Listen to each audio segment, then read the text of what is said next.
కోట్ల రూపాయల బడ్జెట్, ఎంతో మంది నటీనటుల జీవితాలతో ముడిపడి ఉన్న సినిమా ఒకే ఒక్క టాక్ తో సర్వం నాశనమవుతోంది.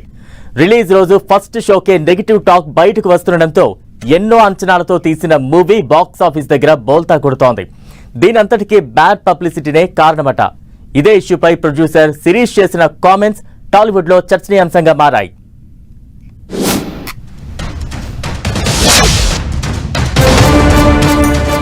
బ్యాడ్ పబ్లిసిటీ ఇప్పుడు ఇదే టాలీవుడ్ ని వేధిస్తున్న అతిపెద్ద ఇష్యూ.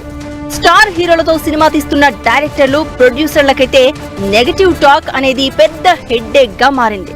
స్టార్ వార్ పీక్ కి చేరడం, తమ హీరోకు మరో హీరోకు గిట్టదని ఫ్యాన్స్ రెచ్చిపోతూ ఉండడంతో ప్రొడ్యూసర్లు నిండా మునుగుతున్నారు.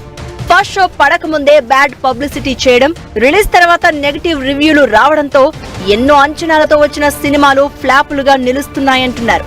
కొందరు హీరోల ఫ్యాన్స్ అయితే పనిగట్టుకుని మరీ నెగటివ్ ప్రాపగాండా చేస్తున్నారట.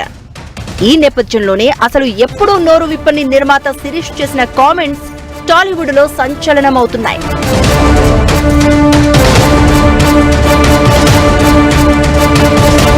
జనవరి 10న గేమ్ చేంజర్ సినిమా రిలీజ్ అయింది. దిల్ రాజు తన బ్యానర్ లో నిర్మించిన సినిమాల్లో ఏ మూవీకి కూడా ఈ స్థాయిలో బడ్జెట్, టైం కేటాయించలేదు.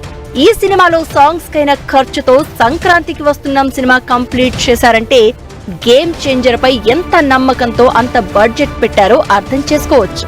కానీ చాలా మంది సినీ పెద్దలు సినిమాపై నెగటివ్ కామెంట్స్ చేశారని, సంక్రాంతికి వస్తున్నాం సినిమా ఆ ప్రాబ్లమ్స్ అన్నింటినీ సాల్వ్ చేసింది అన్నాడు శిరీష్.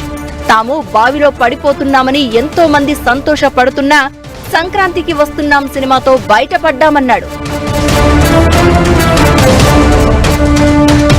శిరీష్ చేసిన కామెంట్స్ ఇప్పుడు టాలీవుడ్ లో చర్చనీయాంశంగా మారాయి. గేమ్ చేంజర్ మూవీపై కావాలని నెగటివ్ ప్రాపగాండా చేసిందెవరు? బ్యాడ్ పబ్లిసిటీ వెనుక ఎవరున్నారు? నెగటివ్ కామెంట్స్ చేసిన సినీ పెద్దలు ఎవరు? ఇప్పుడు ఇదే టాక్ ఆఫ్ ది టాలీవుడ్ గా మారింది.